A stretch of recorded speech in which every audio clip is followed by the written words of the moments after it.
The grand houses of Greenwich, Connecticut, monuments to old money and success. But inside one, a different empire was rising, an empire of lies. Its architect, Martin Frankel, a whisper in the financial world, a ghost in the machine. Few had seen him, even fewer knew him. He preferred shadows, the glow of computer screens. In his mansion, the seeds of a colossal deception were sown. Frankel wasn't your typical Wall Street titan. He surrounded himself with loyalists and astrology. Money moved silently through the digital ether. Frankel, the puppet master, pulled strings from his secluded command center. He built a house of cards, each one a carefully forged lie. But such structures rarely withstand the winds of truth. Was it just about money or something deeper? The answers remain locked within Martin Frankel. Martin Frankel didn't just bend the rules, he rewrote them. He created companies out of thin air with impressive-sounding names. His target small, unsuspecting insurance companies across the South. Trusted institutions holding the life savings of ordinary people. Vulnerable, and Frankel saw his opportunity. He used a Catholic foundation, the St. Francis of Assisi Foundation, as a front. A holy name masking an unholy enterprise. He claimed to be just an investment manager, officially uninvolved. In reality, he was barred from trading securities, a detail he ignored. The documents looked real, forged letters of credit, phony bank statements, elaborate reports, all crafted in his Greenwich compound. He mastered the illusion of legitimacy, exploiting the power of paper. Each signature, each stamp, a step deeper into fraud. He surrounded himself with a curious cast, some accomplices, some duped. They managed the facade, answered phones, processed paperwork. Frankel himself remained unseen, an enigma directing from behind the curtain. His empire of illusion grew day by day, document by document. Regulators saw only what he wanted them to see. The foundation's name opened doors, silenced doubts. He played the part of benefactor while quietly draining the companies dry. The deception was layered, intricate, and for a while, unstoppable. Frankel's genius was not in finance, but in fraud. He understood trust, and how to exploit it. The empire he built was a masterpiece of manipulation. But every masterpiece has its flaw, and Frankel's was believing he could never be caught. With control of the insurance companies, Frankel began siphoning money. He didn't gamble with their assets, he simply took the money. Hundreds of millions, meant for policyholders, vanished. Money zipped across borders through a web of wire transfers. Frankel was a digital ghost, moving fortunes with a click. On paper, the companies looked solvent, but it was a mirage. Luxury cars, diamonds, and lavish gifts fueled his bizarre lifestyle. Each dollar a betrayal, each one a step closer to collapse. The reckoning was drawing near. The game couldn't last forever. The stolen millions didn't sit in a local bank. Frankel moved the money offshore, to secret accounts in Switzerland and beyond. Banking laws there offered a cloak of anonymity. He created a labyrinth of shell corporations. No business, no employees, just money. Each entity led investigators down a blind alley. Money flowed from one shell to another, crossing borders, crossing oceans. It was a global shell game, designed to confuse and exhaust. Inside his mansion, Frankel kept meticulous records, lists of accounts, instructions for accomplices. A man obsessed with secrecy, yet compelled to document his deceptions. Perhaps it was arrogance, or a need for control. The offshore accounts were his escape hatch, his rainy day fund. If the authorities closed in, he believed he could disappear and live off the hidden fortune. But secrets involving hundreds of millions have a way of surfacing. The complexity he created became a roadmap for investigators. The shadows he courted could not hide him forever. Each layer of concealment was another clue for the determined. The fortress of secrecy was not impenetrable. The very records he kept would help bring him down. The offshore labyrinth was both his shield and his undoing. The chase was on. This wasn't just about numbers, it was about people.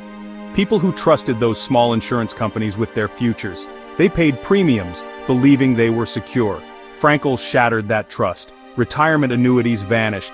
Life insurance policies became worthless. These weren't abstract losses, these were ruined lives. The ripple effects were enormous. Companies collapsed, employees lost jobs, communities built on faith and stability were torn apart. Regulators faced a crisis of confidence. How had this happened? Frankel's scheme exposed vulnerabilities in the system. It highlighted the challenge of policing sophisticated financial crimes. The trust in financial institutions, a cornerstone of the economy, was deeply shaken. The echoes of his crimes would resonate for years. Victims were left to pick up the pieces, some would recover, others would not. The emotional scars lingered long after the headlines faded. Frankel saw only numbers, not the lives he destroyed. The human cost was incalculable. His pursuit of wealth showed a callous disregard for consequences. The damage extended far beyond balance sheets. It was a betrayal that would not be easily forgotten. The system was forced to reckon with its own weaknesses, and the victims, with their loss. Frankel's greed left a legacy of pain, and a warning for the future. The facade began to crumble. Investigations started. Regulators in Mississippi and Tennessee asked questions Frankel couldn't answer. The heat was on. He knew his time was running out. May 1999. Frankel vanished from his mansion, taking associates, cash, and diamonds. He left chaos, shredded documents, smashed computers, a desperate attempt to destroy evidence. The calculating fraudster was now a fugitive. He orchestrated an international escape, false passports, assumed identities. Frankel became a chameleon, changing appearance and location. He was determined to evade capture, to live off his hidden millions. Law enforcement agencies worldwide were alerted. Martin Frankel became one of the world's most wanted white-collar criminals. For months, he stayed ahead, moving from country to country, relying on his network and cunning. It was a high-stakes game of hide-and-seek. But the world was shrinking. Global cooperation made hiding harder. Even for a master of disguise, the noose was tightening. His days as a free man were numbered. The past was catching up. The chase spanned continents, but Frankel's options were running out. The resources he'd stolen could only buy so much time. The law was closing in. The Phantom of Greenwich was about to be unmasked. His empire of lies was collapsing, and the world was watching. The endgame had begun. Justice was on his trail. The search for Martin Frankel was relentless. Investigators pieced together the fragments he left behind, following the money trail. They interviewed former associates, some now facing charges themselves. Each clue brought them closer. The scale and audacity of his fraud fueled their determination. This was about justice for the victims. The trail led to Europe, Germany specifically. Frankel, under an alias, checked into a luxury hotel in Hamburg. Still living large, but paranoia was growing. Every knock on the door could be the end. A tip-off finally led authorities to him. September 1999, just 4 months after he fled the US-German police, acting on US information, moved in. No dramatic escape, just the quiet process of arrest. The man who built an empire of lies was now in handcuffs. His run was over. The arrest sent shockwaves through the financial world. The Phantom had been caught. The web he spun had finally ensnared him. The next chapter, the courtroom.